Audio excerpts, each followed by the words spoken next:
I have the honor and the pleasure to introduce our last event in the seminar series, our Italian Research Seminar Series. We have with us Martin Eisner, who is Professor of Italian at Duke University. He is the author of Dante's New Life of the Book, A Philology of World Literature, published in 2021, which won the Howard R. Mavaro Prize from the Modern Language Association.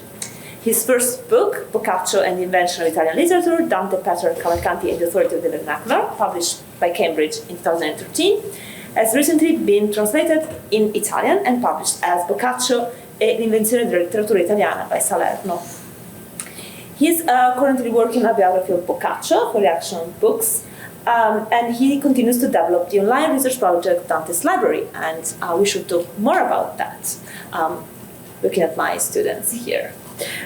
His articles on Dante, Boccaccio, Petrarch, and Machiavelli have appeared in major journals of the field, such as PMLA and Renaissance Quarterly and Dante Studies. And his research has been supported by the Mellon Foundation, the Institute for Advanced Study at Princeton, the American Academy in Rome, the American Philosophical Association, and the Fulbright Foundation. So without further ado, let's welcome Martin Eisner. Today, Boccaccio, the disguised revolutionary. Thanks. Thanks, Laura. Thanks for having me. Really looking forward to this. I've been working on this Boccaccio biography since 2019. So it's not like a COVID-induced Boccaccio. It's a previously existing Boccaccio condition that I had that I was really interested in sharing Boccaccio with a sort of bigger audience. So this is not for only scholars. It's actually meant to be for a kind of broader audience. I'm not going to pretend there's like a common man or somebody who might pick this book up, but at any rate, it's meant to be for an audience beyond the sort of strictly academic. So it's meant to kind of communicate a bit more broadly. And so the biography itself is part of a series that actually has to be quite short. So there's kind of limited recognition of scholarship in the notes, which is a struggle for somebody whose first book had more footnotes than text. So it's been a fun experiment to write, and I have it done. And this isn't just to show you, like, I swear to you, it's done. See, look, but partly it is. But I want to share with you two parts of it. So one is the introduction, which is kind of to bring readers into the book.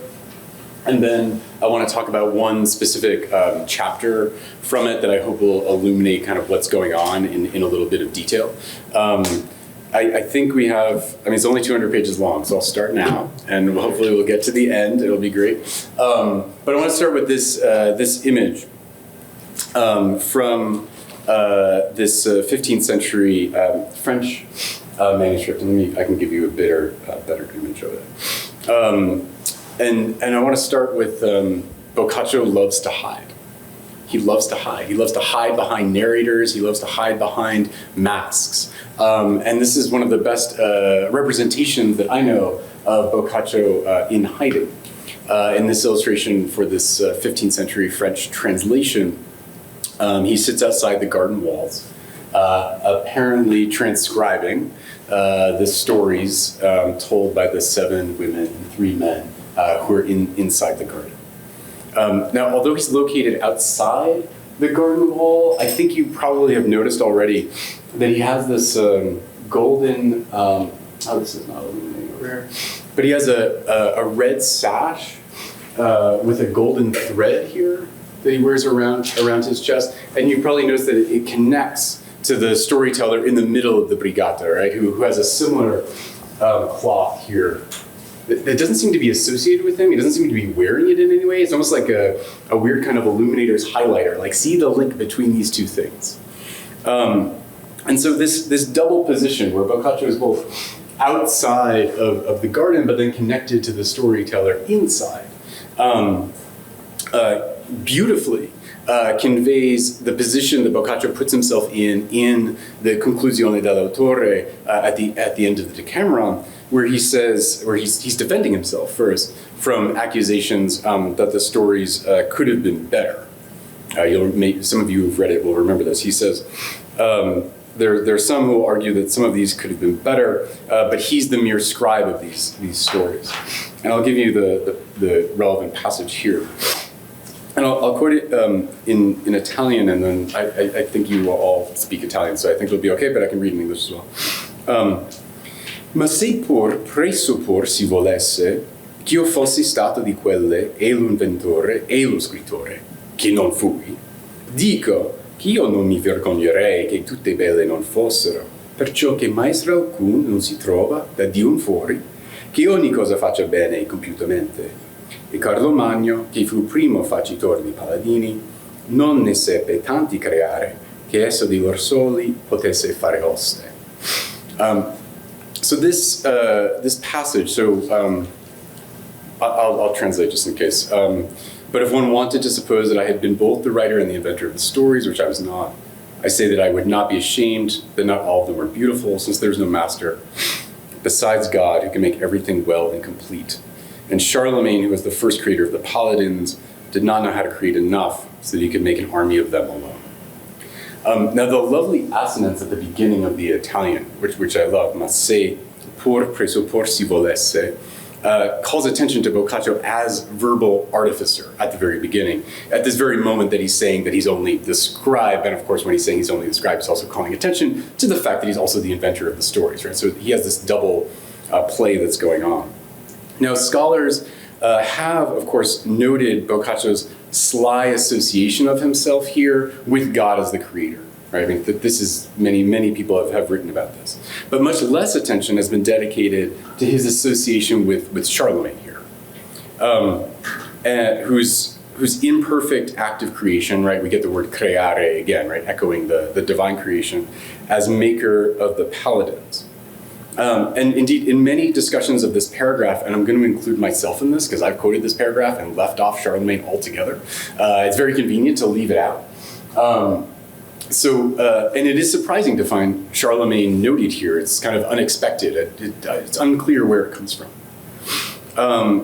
But if we reflect on it, it's interesting that this association of the divine creator, God, and this figure of chivalry from the chivalric world actually corresponds beautifully to the title of the Decameron itself, right? Decameron cognominato principe Galeotto. So there's something in this association that is not haphazard or accidental, but actually brings us back to the core of the text itself. This relationship between chivalry and creation.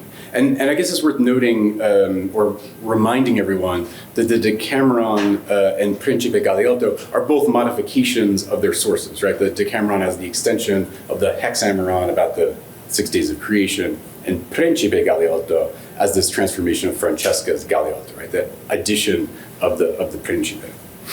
So Boccaccio returns to that here when he associates himself with both Charlemagne and God. Now, I will underline too that when Boccaccio talks about Arthurian and Carolingian materials, he always links them together. So he sees them as part of a continuity.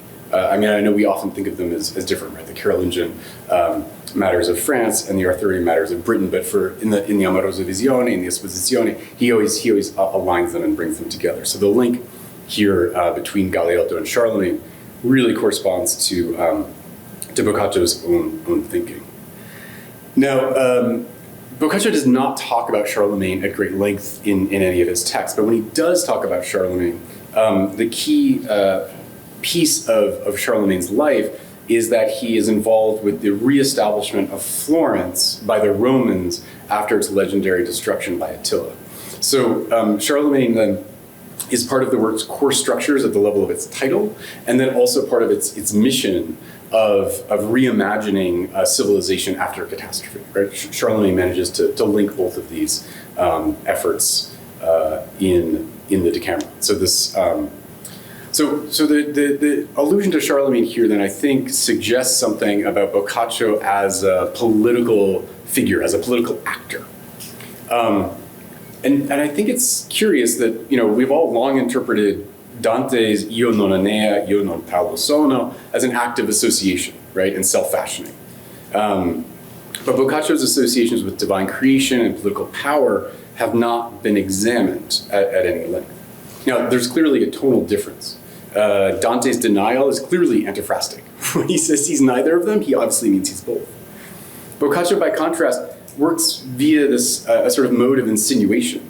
He creates a scene of transcription that calls attention to his presence, but his ironic self-concealment allows him to intimate a connection to divine creation without asserting it, and to introduce a parallel to political power without proclaiming it.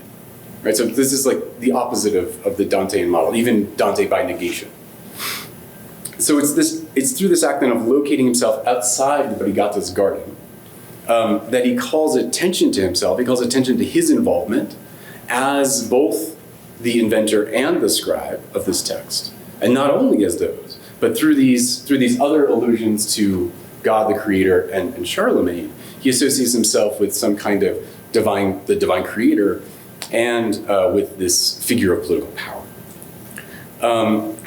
And I think calling attention to Charlemagne here, and this sort of very frequently neglected, and again, neglected by me too, part of the scribal pose, I think introduces a political dimension to the Decameron that complicates the critical tradition that tends to align it either with a kind of, as one of mere entertainment and a sort of Auerbach Singleton line, or as one of a kind of moral treatise, if you think about Branca's formulation from Judas to Mary. Now, obviously, the Decameron is a masterpiece of entertaining storytelling. And it clearly engages what Teodolinda Bertolini calls an accidental ethics. But Boccaccio's attention to the collective, I think, emphasizes his political concerns that I think are worth attending to. And I mean political here in the very clearly Aristotelian way. So Aristotle distinguishes between ethics and politics as ethics having to do with the individual and politics having to do with the collective. And he means that for Aristotle, politics doesn't just mean government. And medieval translators know this. When they translate politics, they translate it as civic and social or civic, right? So it's not just government, but civic life. So I don't mean then here so much partisan politics or involvement in government so much as a vision, a political vision, a vision of social and civic life. Now, recent scholarship on the Decameron and on Boccaccio has been very interested in situating him in historical context. So work like Christina Olsen has worked on the discourses of history in the Decameron and Esposizioni. David Lummis has talked about the civic and political impact of Boccaccio's discussion of poetry. Jim Hankins has been thinking about Boccaccio's political thought in his historical writings, like the De Casibus. Roberto Morosini has situated him in the sort of Mediterranean frame. Stephen Milner, Guy Armstrong, and Rhiannon Daniels in the Cambridge Companion are really interested in thinking about him as a cultural mediator who is involved in this broader social network of Italy. And then Elsa Filosa most recently has really scrutinized his personal and political alliances within Florence. So there's been a lot of recent work on thinking about Boccaccio kind of in a context, in his historical moment. And so in the biography, obviously I draw on this important critical work, but I do so with a different set of concerns and a different set of coordinates that I draw from Boccaccio himself. So where I think, so I draw these from the same place that this passage comes from the author's conclusion, where I think Boccaccio charts something like a political program. Right, what the purpose of writing this text. So these occur most clearly, obviously, in the authorial interventions of the introduction to Day 4 and the author's conclusion. But I think they come out most clearly in the author's conclusion, where Boccaccio defends his text from anticipated objections. But of course, at the same time he's doing that, he's telling us what he sees as the novelties of his text, right? What he sees as what is challenging and new in it. Now, I think Boccaccio's ironic voice has often disguised his radical claims because he makes them sound like concessions, but they're actually these quite bold assertions, just like in this passage here, right? He seems to be moving away from something because he's not saying no and he's not saying yes. He's somewhere in between. But I think if we read through them carefully, like this case of Charlemagne, we can see how he's trying to associate himself and build these bigger arguments or build these bigger assertions.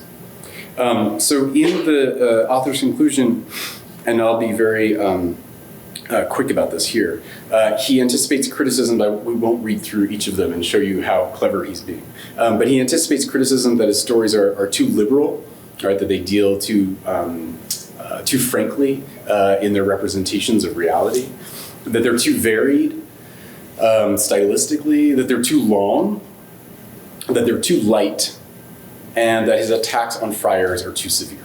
So those are the 5 criticisms or anticipated criticisms that he addresses in the author's conclusion. If we take those and then reframe them in their positive dimension, we could see Boccaccio asserting his freedom to represent human fleshly desires, to deploy various styles, including vernacular prose, to address women both as subjects and audience, to justify the value of poetic fables, even by pagans, and to challenge institutional authority. So I think if we walked through this text, I think I could convince you that is the case, but I'll let you, I hope you'll take my word about it right now. So the biography argues that these claims articulate, so these assertions articulate not only the major themes of the Decameron, but also of Boccaccio's entire career. So Boccaccio's concerns with the flesh, vernacular, women, pagans, and resistance radiate through these other works, like the Life of Dante, Famous Women, Genealogy of the Pagan Gods, and the expositions on Dante's Comedy. So by putting the Decameron at the center and showing how Boccaccio's political concerns radiate throughout his works, this life then tries to complicate this conventional division of Boccaccio's life into 2 parts that you probably are familiar with. While some have speculated recently on the basis of very small details in Boccaccio's fiction, sort of extrapolating from references to historical moments in the fictions, such as his love of Fiammetta, to construct a biography, most have situated him in larger periodizations because we have so little material to use.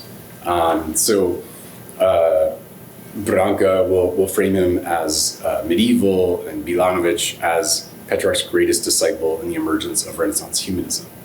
Now, Cesare Segre proposed a reconciliation of both of these views by calling Boccaccio, and now you're coming to where my title is from if you didn't already know, he calls him a disguised revolutionary, precisely for combining these medieval materials into what Segre calls a pre-Renaissance outlook. Now, more recently, some others have used that label, disguised revolutionary, to describe Boccaccio's quite varied production, right? His journey across multiple genres. But I'd like to, as you've already sort of guessed here, I want to take that title, disguised revolutionary, and take up that political force in the revolutionary and apply it not just to Boccaccio as experimenter with forms, but also thinking about how those forms reflect his revolutionary ideas that challenge social norms. Now, these themes that I think Boccaccio identifies for us in the author's conclusion, these concerns with embodied experience shaped by language, gender, culture, and class, challenge conventional hierarchies by celebrating the subordinate term. So it's flesh, not soul, vernacular, not Latin, women, not men, pagans, not Christians, and resistance, not obedience. But Boccaccio's point here, I don't think, is to choose one or the other, but actually to propose a new mixture that integrates the one into the other. Right? So it's not a simple opposition, but actually a celebration of the subordinate to create a new combination. I was reading the other day this list about what characterized revolutions, and here's the list, I'll quote it for you. That revolutions are about, here's the quote, democracy, representation, social equality, the organization of labor, gender relations, religion, and forms of state power. Now that's from a text about the revolutions in the 19th century, but it would apply almost as well to precisely the concerns that Boccaccio articulates in this text. So I want to push us to see him in that lens. So the chapters then use these themes that Boccaccio identifies following the sequence of the Decameron itself. So readers, like new readers, can come into the text and follow along with Boccaccio, and others hopefully will discover new links. Now, as if you know any of my work, you probably guessed where I'm going here, but I'm also really interested in the things that Boccaccio holds in his lap. So at the center of each chapter, in addition to these themes, are the material objects that Boccaccio reads, writes, transcribes, revises, compiles, comments, and so on. And in a sense, this is a real necessity, because with Petrarch, you have something like 600 letters that we can use to get a pretty good psychological map of Petrarch and even of his like day-to-day activities. But for Boccaccio, we have traces in more manuscripts. So he has traces in like over 40 manuscripts, and they're only about fewer than 25 letters.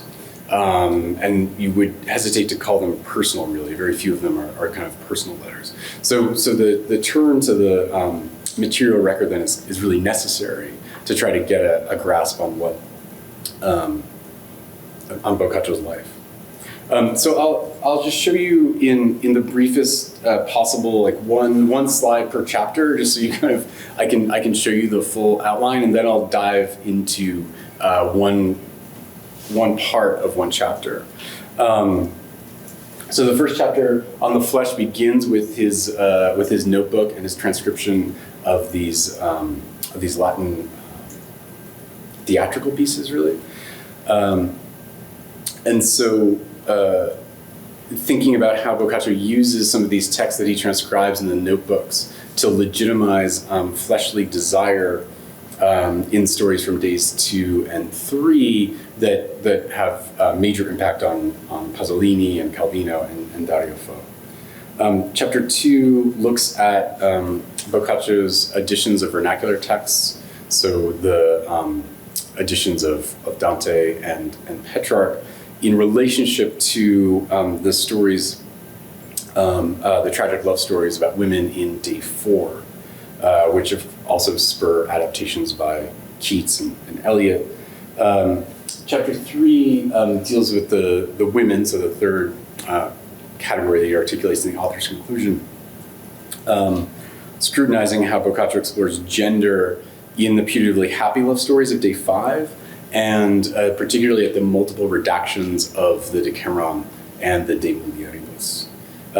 Chapter 4 on the pagans begins here with the autograph of the genealogy of the pagan gods and those extraordinary trees that he uses to organize classical myth, and puts it in conversation with his stories about other unconventional or non-believers in the Decameron, particularly Saladin and Cavalcanti.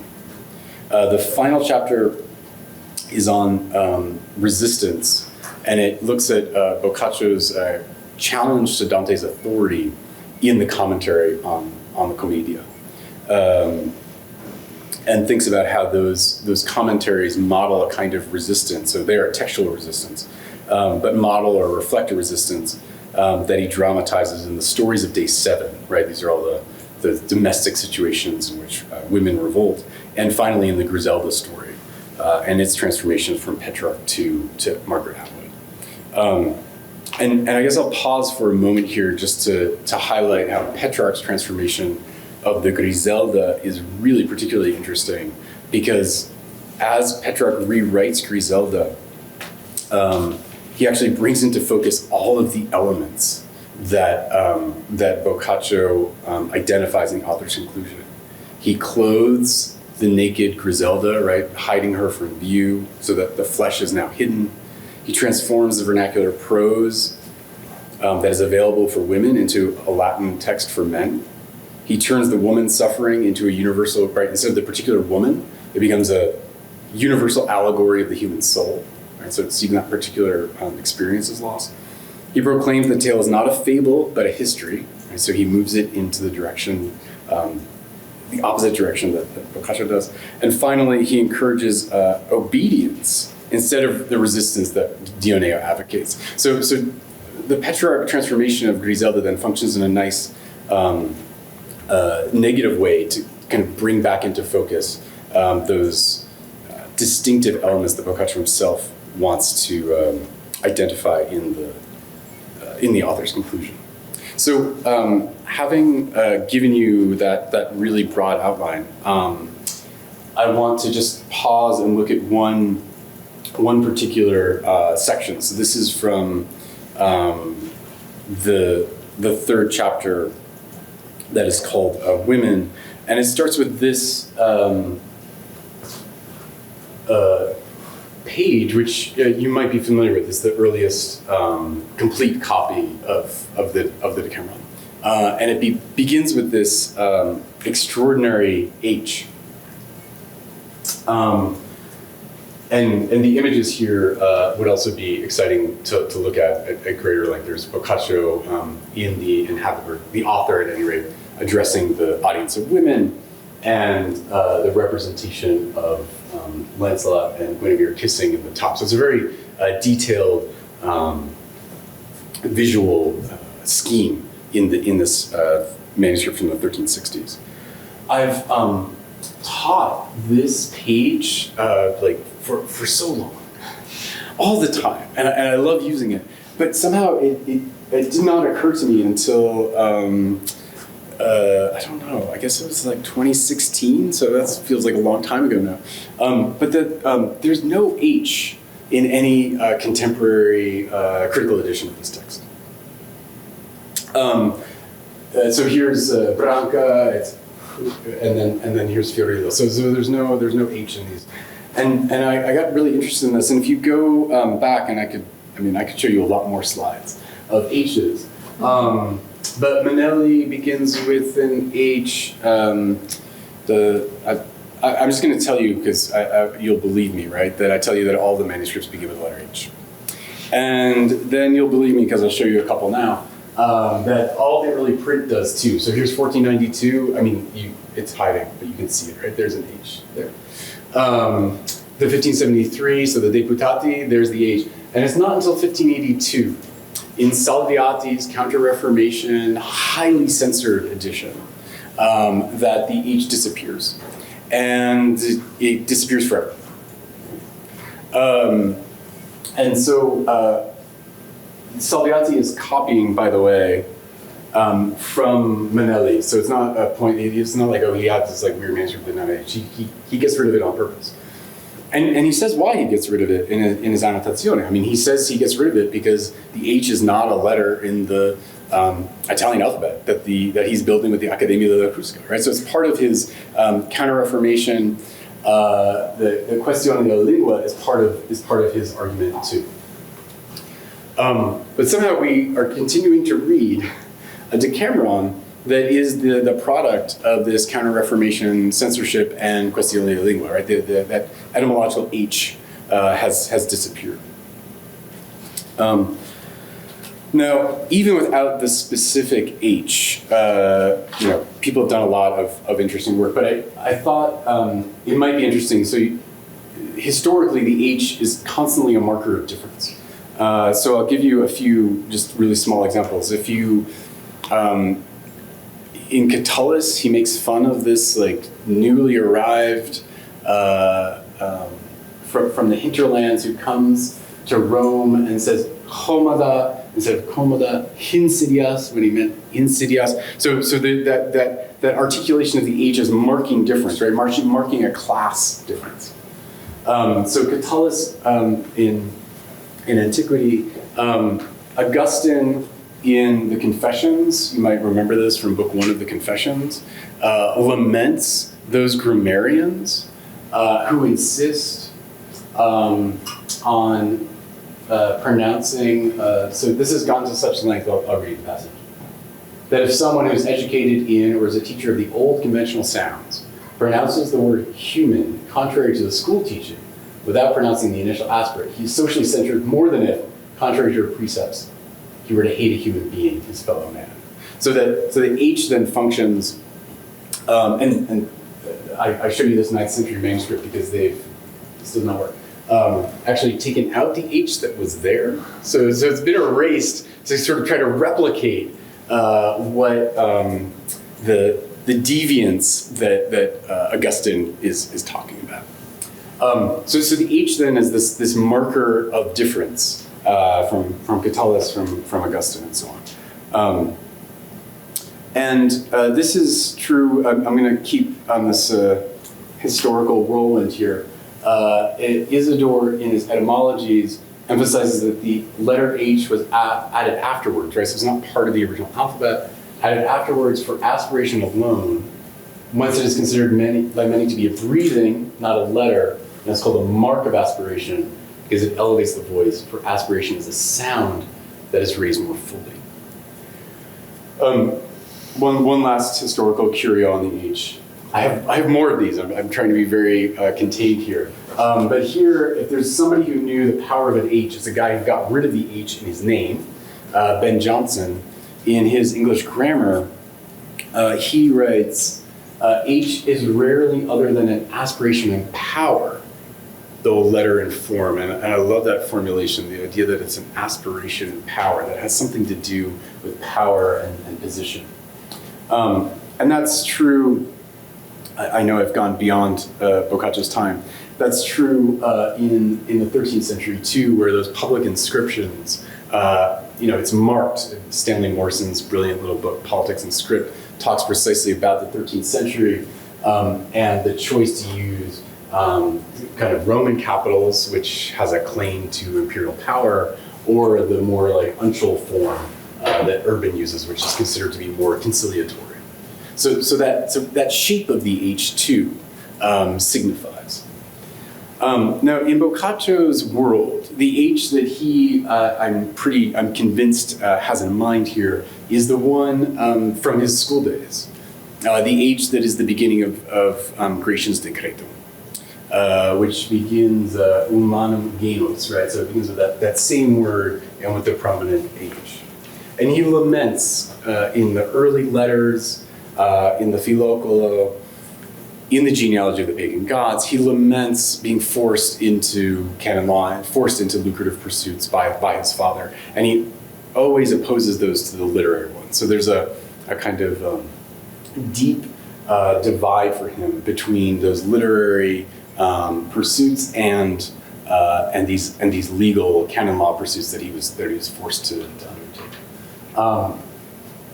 Now I want to put this H, which is from a manuscript from Lucca, next to the H that begins that earliest copy of the Decameron, and I think you'll see pretty clearly the quite different relationship of power that gets represented in them. Right, you have in the H of Gratian's Decretum, you have the emperor and the papacy who are on top. Here, in this particular example, equal, while the people, right, are underneath, holding up what seems to be a kind of a world. Right? This is kind of chaotic, but some kind of world that they hold up with their crouching bodies. And I should say this isn't the only distribution that you find in these H's. There's an incredible set, I think it's 3 or 4 volumes, about the illuminated manuscripts of Gratian's Decretum that will give you all the different modalities of them. As you can imagine, at moments of particular tension between emperor and papacy, you get different distributions. So sometimes you get the Pope on top, and then you get the emperor below, right? So the H itself is being used in just different manuscripts to articulate different positions of power. And they're very, very, so here they are as equal, but you'll notice that there's the one constant, this won't surprise you, but the people never get on top, right? The people are always on the bottom.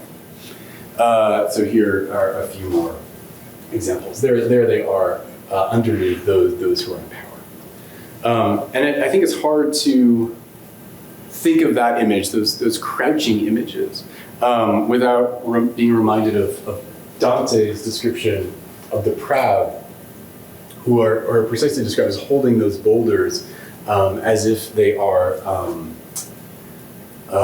a corbel for supporting a ceiling or a roof, right? Del non ver ancora nascere in chi la vede, right? It's this idea of the unreal, the art that produces this sympathy for the one who is suffering. And that idea is one that Boccaccio, of course, is taking up in that first line of the Decameron itself, that it's a human thing to have compassion for the afflicted. And in his age, or in this age, obviously we have a different distribution of power. We have an author figure who is on a horizontal line with an audience of women, right? Not instead of this distribution of power of hierarchy. We have some kind of, we have some level playing field, almost level playing field, on which the audience and the author participate. So I mentioned this, and I talk a lot more about it in the chapter, but I won't go too deeply into it. But there's something really powerful in that age. There's the age itself is deployed in the Middle Ages in places of power, and Boccaccio putting it there is obviously an artistic and aesthetic choice, right? It's the etymological H that insists on his combination of elevating his vernacular and joining it with Latin on the one hand, but it also encodes something of his ideological challenge, which is to challenge those hierarchies of power that are encoded in that H of creation's decretum. Now, the absence of the H in those modern editions that I refer to is everywhere. And again, I think this minimizes or obscures some of the deep connections that the text makes. So one is the figure of, usually called Elena in all the modern editions, but here it is in Boccaccio's autograph, where she is clearly Helena, right? She has the aspirated H. And I mentioned her name in particular since following Giuseppe Velli's intuition, that first line, umana cosa e l'avere compassione degli altri, is an imitation or transformation of Helen's remark in Guido delle Colonne. Right, so there's something about this H that is about suffering, about a particular kind of suffering, women's suffering, Helen of Troy suffering. And I'll just give you, because you were like, well, where is Boccaccio's H? Well, here's Boccaccio's H in his De Mulieribus Claris, in the life of Helen. And it's a really fascinating story about Helen that he tells, right? It's the story that he's going to paint what Helen looks like. And Boccaccio, this story comes from Cicero, but Boccaccio combines the story. So in Cicero is that he looks at beautiful boys, and then he has to see their sisters, and then he paints on the basis of the sisters. And Boccaccio actually mixes these all together, so that it's the five, the most beautiful boys and girls. So he kind of like mixes these things together in a really interesting way. So anyway, in the chapter, I delve a little bit more deeply into this fluidity of gender that happens in Boccaccio and through this letter H. Okay. I have to stop myself because I love this letter H. I don't know. I'm trying to communicate some of my enthusiasm of it for you, but I don't know if I'm succeeding. So I will. I'll come to a close then with this image from. This is from a.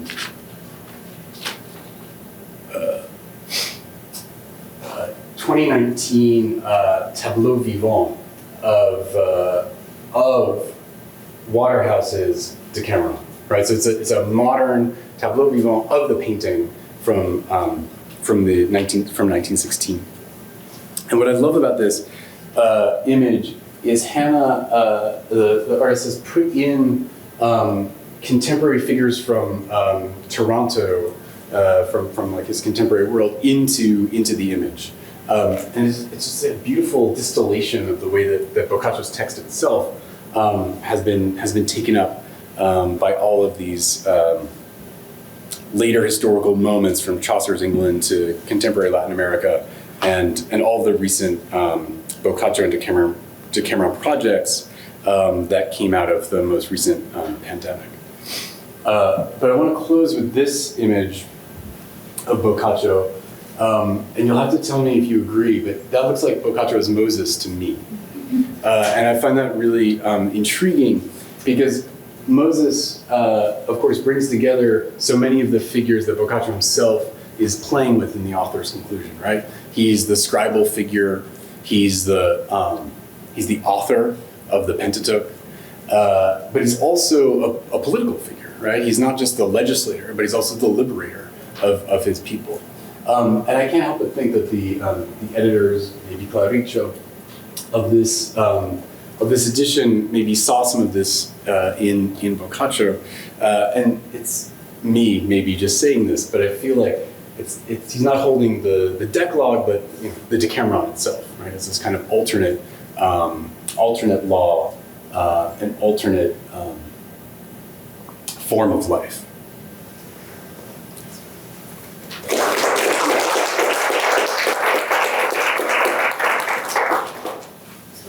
Martin, are there any questions?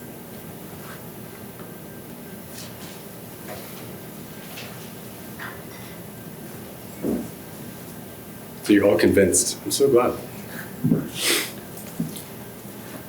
They better put an H in that addition. It's odd. I mean, that's a philologically significant discovery. Just from a textual perspective, it's a problem. So, I mean, it's really, so, Boccaccio's autograph doesn't have an H. Because Boccaccio is not, this is recopied, and it's not his hand. And so there are no initials anywhere. But all the editors, since I have the slides, I can show you. Go with a U here, but they do add the Q. It's missing a Q. Everyone has the Q, because has no sense. Quantumque doesn't mean anything without a Q. And Fiorilla is the same thing. But what's weird for me is the misrepresentation that's in this particular edition, right? Where there's a claim that there's a majuscule U that just doesn't exist. And so there's a kind of like false representation or a false claim to mirror the manuscript that I think is worrying. So I mean, there should be an H, to be sure. And I do, like I said, I think it has I think it encodes a lot of things. And I think its absence is part of our not seeing maybe some of that political dimension of Boccaccio that's in the Charlemagne. I found that there are many people who might want to ask questions on the chat too. I do have a question. Yeah. Sorry. First of all, thank you so much for the talk. I have a follow-up question on this intention to kind of revolutionize to a certain extent. What do you think about the later works of Boccaccio to this extent? Like, what's the position of the Boccaccio? Yeah, so that's in a sense you're asking. This is what the book tries to do, is actually to link these two things, to try to think about how Boccaccio's concerns around. So the Corbaccio comes up in the question of actually in this very chapter, where I try to think about literary form in particular. So I'm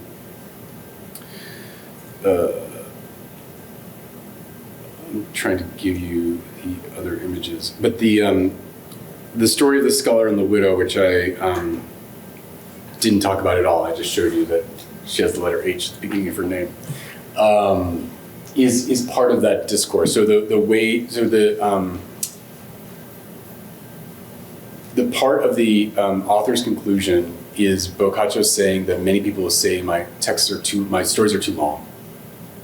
They weren't written for scholars, they were written for women. And so there's this contrast between scholars and women that gets played out in all the scholar and women's stories. So not only in 8-7, but precisely around the question of length. So the two shortest stories are this one, the Madonna Retta story, which has been talked about all the time in terms of formal qualities, right? Like what makes a good story. And very rarely talked about is what happens in it, which is that the woman says no. And the same is a similar parallel instance is the other shortest story, which is The Lady of Gascony, which is explicitly related to this one. They echo each other. So 1-9 and 6-1 echo each other. And in that story, it is the woman pleading, it's a story that's told in the Novellino.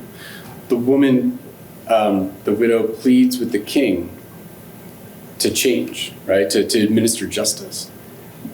And he does. And the difference from the Novellino story is that when he does it for everybody, not just for himself, right? So there's a social implication or a social consequence of the woman's intervention. So that's one of the ways in which I sort of come back to, obviously the Corbaccio length is a big deal, right? I mean, those long discourses. But Boccaccio seems very interested in the stories of the Decameron. I actually don't think the Corbaccio is that weird. He does it all the time. If you think about a story like Cimone, another story about an intellectual, or Titus and Gisibus. There are stories about intellectuals who are blinded by whatever it is and cause women to suffer. So the Corbaccio is actually part of a pattern that's present in the Decameron itself. So that's you asked Decameron, so I answered the Decameron. But there are other ways to think about how the genealogies and other texts. Yeah. Thank you very much. I have probably a small curiosity. You mentioned the fact that it's fusing the Carolingian genre with the Arthurian one. I'm just wondering if that's something that was commonly done. Because I think of Dante, that Charlemagne is in paradise, the rest of the Arthurian cycle, I think all of them they are in hell. So I'm just curious about this relationship with the two cycles. Yeah. I wish Boccaccio had more on it. I mean, really, all I can tell you, from the sort of textual evidence in Boccaccio is that he is very happy. He sees them as continuous. So in like the procession of the Amorosa Visione, or when he talks about them in the Esposizione. You mean like how invested is he in this difference? Yeah, I'm just wondering if you think that someone's Dante has a different view of these two cycles, or were they mixed already? Well, I don't know that Boccaccio's interested in adjudicating them in the way that Dante is interested in doing, right? So,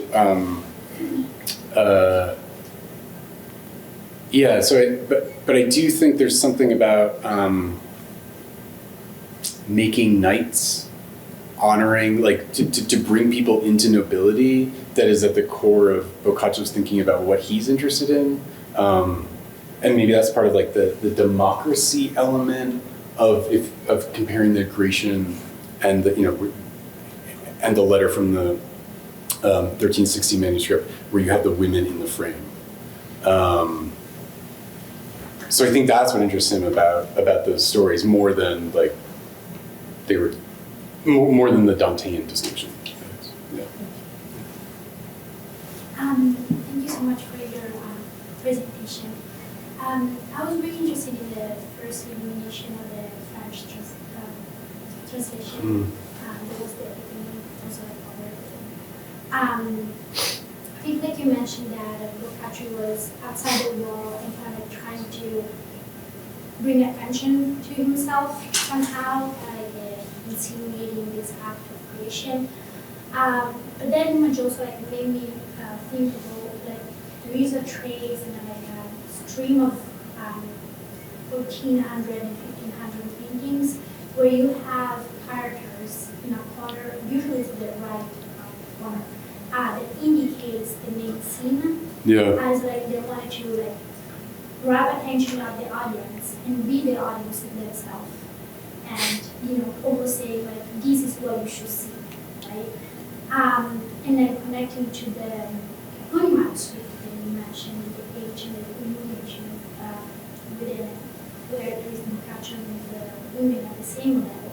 So I was wondering if we can read also his,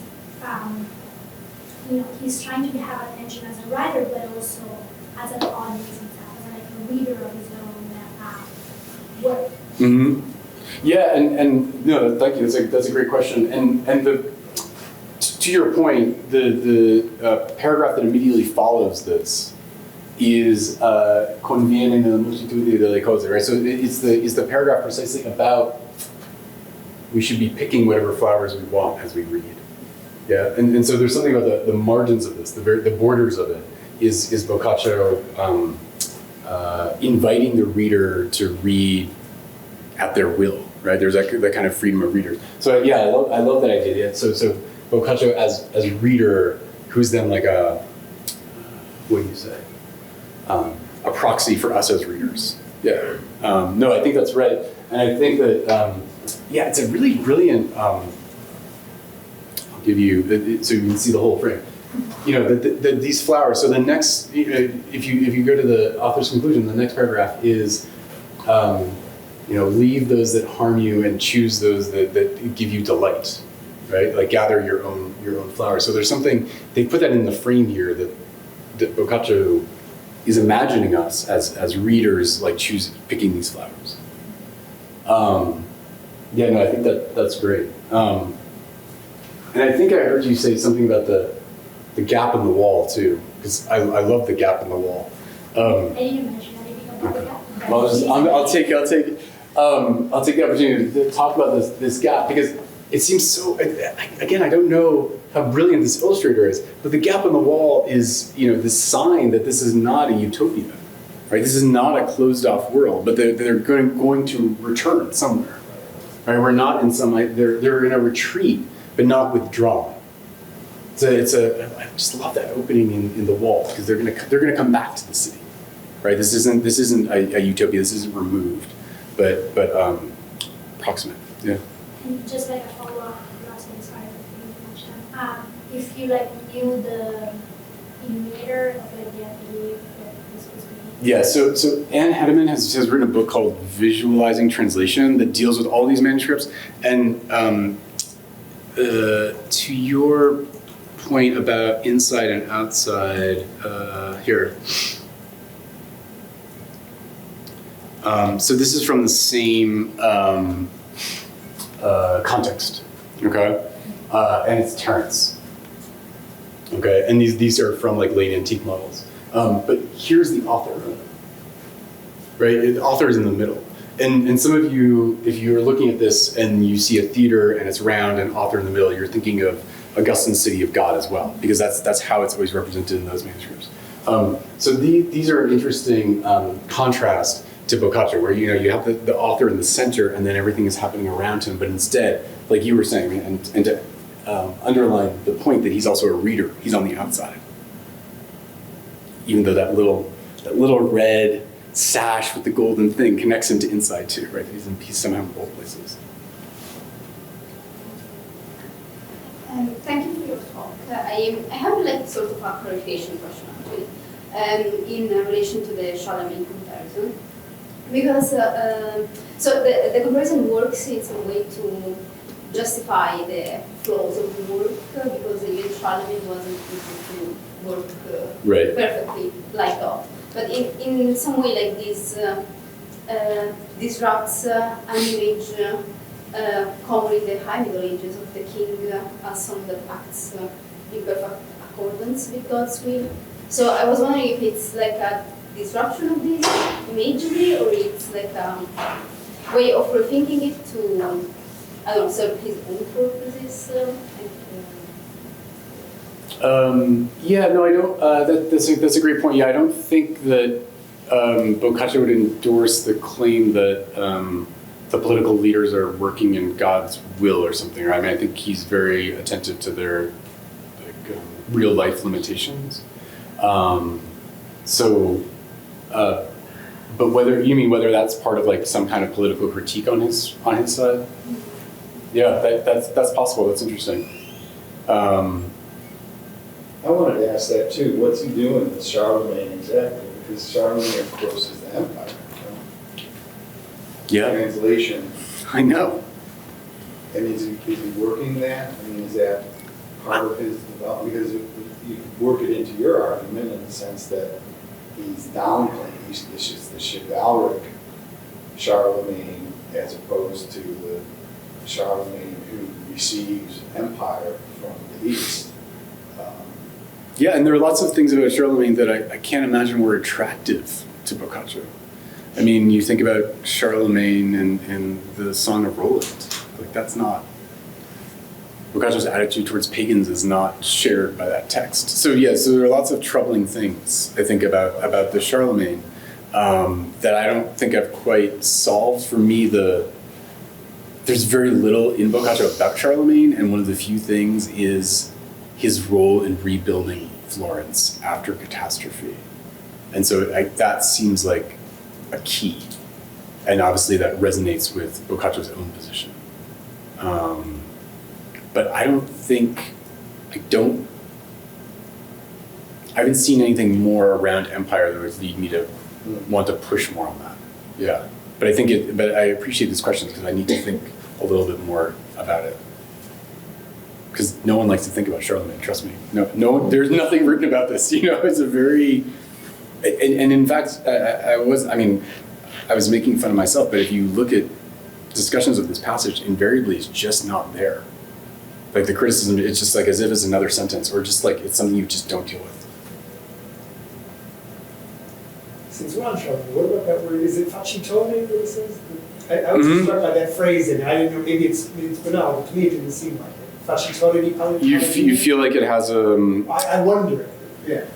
Yeah, I share your wonder, and I looked it up earlier today, and I felt like it was pretty normal. You mean like you were feeling it was divinish? Well, just there's so many different words that he has here for making, right? Yeah. Inventore, scrittore, but then facitore. And then maestro is huge, right? Because it's what, Giotto refuses to be called maestro.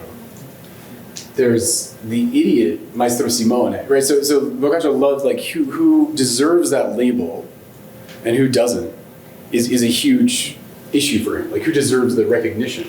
So Maestro functions in a way sort of like principe, right? Who deserves that recognition. And I did look, facitore seems to be fairly common to mean maker. Like it doesn't seem to have, like I was... But maker of knights, right? So don't you make a knight by knighting them? And you didn't create the human being. Right. You gave him the title. Yeah. So that seems kind of interesting. Possibly. Compared to say what Boccaccio does as a scrittore or inventore. Well, or I guess I would even say that is part of what Boccaccio is interested in doing, which is being, and maybe I wasn't explicit about this, but it's something that this introduction to the translation acknowledges, which is that Boccaccio's demographics are like nothing before. Right? I mean, so it's acknowledged in this that like the idea that he has all of these these low class figures involved, and if you think about the Novellino, it's all high, right? So there's something about raising the everyday, the Cisti, the Giottos to that level. That is, I think, Boccaccio functioning as the facitore of, Paladini, I don't know, but of like recognizing them, of acknowledging them. Yeah, no, thank you. That's a great question. We have a question from Brittany Azara online who says, "Thank you for this, Dr. Eisner. Can you talk more about Boccaccio as Moses and perhaps author of a new Pentateuch, or at least a new creation story? I'm thinking of the association between Decameron and Genesis implied in the title, Decameron, Hexameron." Yeah. Yeah, no, I agree. This is a vexed edition. It's a fake well, this depends on how you feel about the Amorosa Visione in its second redaction, but it appears on two texts. One is a total fake, and then there's this one. No, I'm convinced that there's a lot. Boccaccio never claims that he sees God, like Moses did. But that association of Decameron and Hexameron, I think, is definitely seems to me quite relevant to this representation. Now, no one has said that this is Moses. I have said this is Moses. But I'd like, if you guys believe it's Moses, I would feel very happy. But if you think it's not Moses, please disabuse me of this. But it feels mosaic to me. I was thinking it's 1530s. This is what this is done in 1515. And obviously widely disseminated. So it feels like there's some, it's not a perfect iconographic match, but it feels close to me. No, I thought a lot about the idea of Boccaccio as Moses, thinking about maybe he wrote Numbers and Leviticus and Genesis and Exodus, and thinking about how those corresponded to various parts of the of his opera. And I gave up on that particular set of correspondences because it was it didn't work beautifully. But I think that there is an association that Boccaccio himself implies clearly with the title. That's really interesting to think about. Well, it's the law of language, right here, law of grammar. Oh, in the Clarice, yeah. You know. Yeah. This looks like a reuse of an old image, maybe. So originally, it's for the do you know this romance called the Urbano? Okay. It's falsely attributed to Boccaccio. So it's originally there, and then it appears here. Well, yeah, it's weird. I have not found another. I agree with you. I thought it was a reuse. I can't find a parallel except for these, and they have these. You know, it says Giovanni Boccaccio in the back, which obviously you could add or not. But I haven't been able to find. So please help me if you're looking through Cinquecento editions of things and you see this. Please let me know because I haven't found it. Yeah, it's weird. Thank you very much.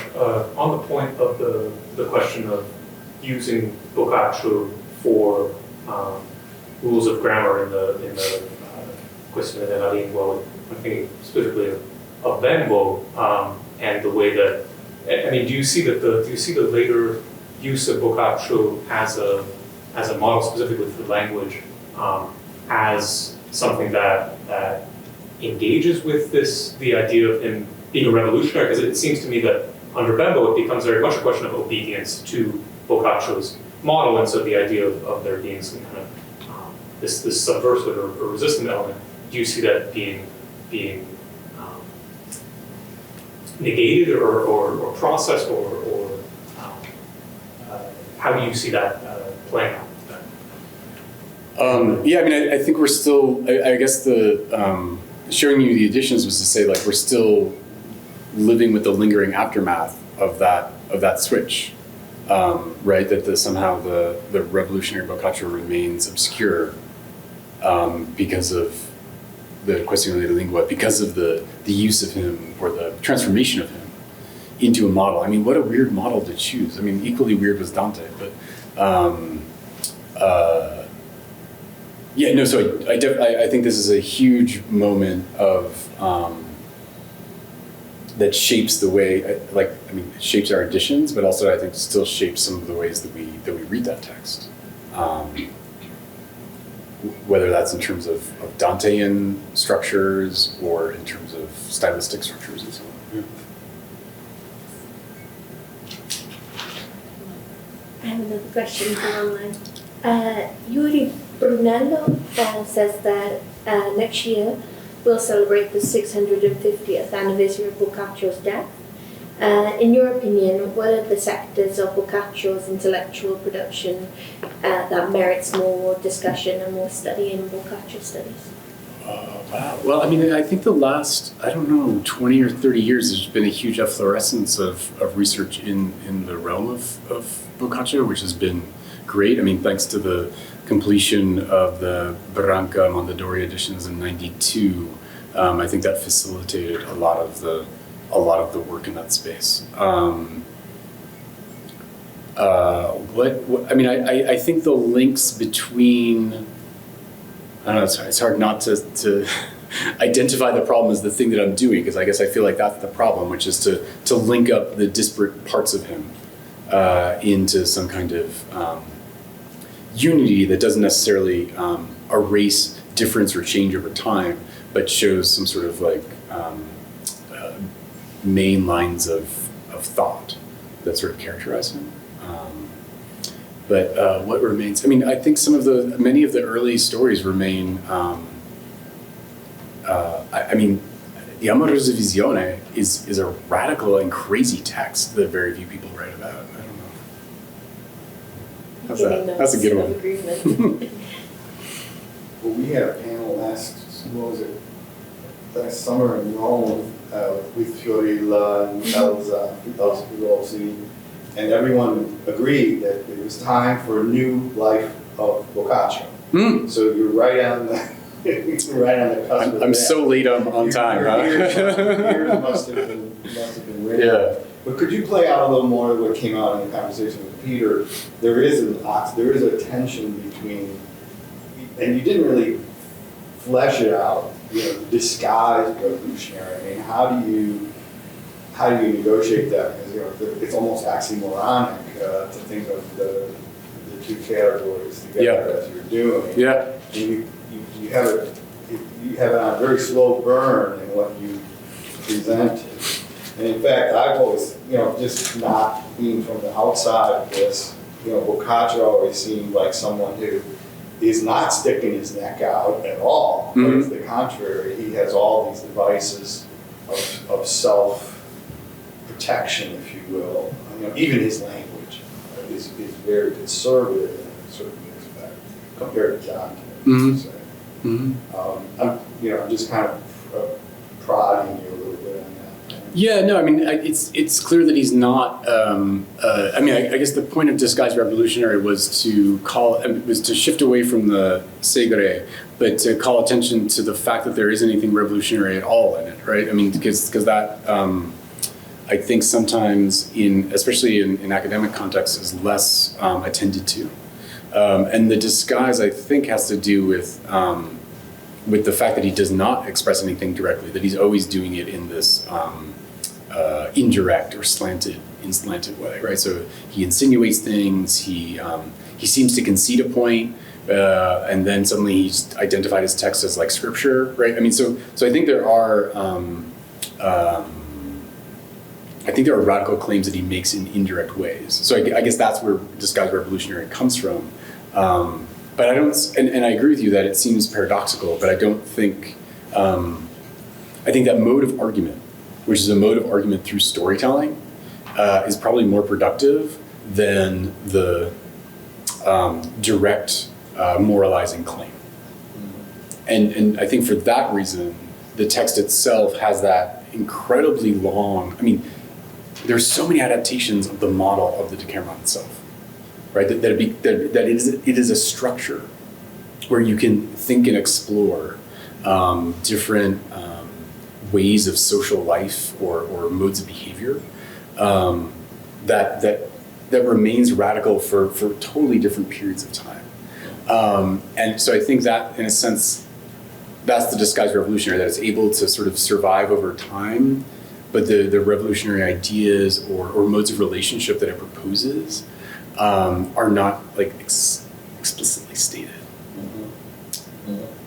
I don't know if you're buying what I'm saying, but no, I feel like that paradox is Boccaccio's paradox. Mm-hmm. Yeah, it's literature. Yeah, it's literature, exactly. Yeah.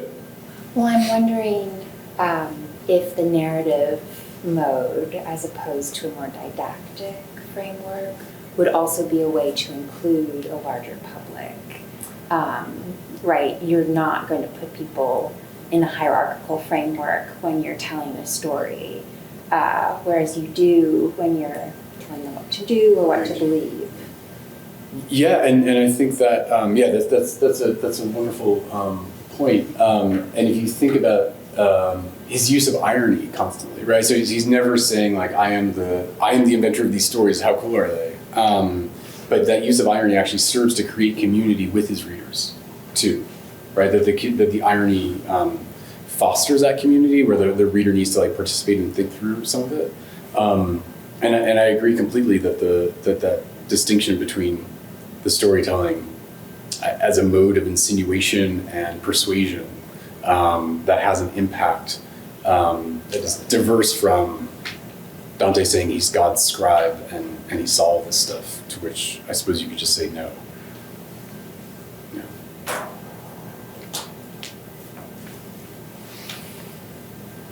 So if there is no other question, we continue our conversation at dinner. Thank you, Martin, again.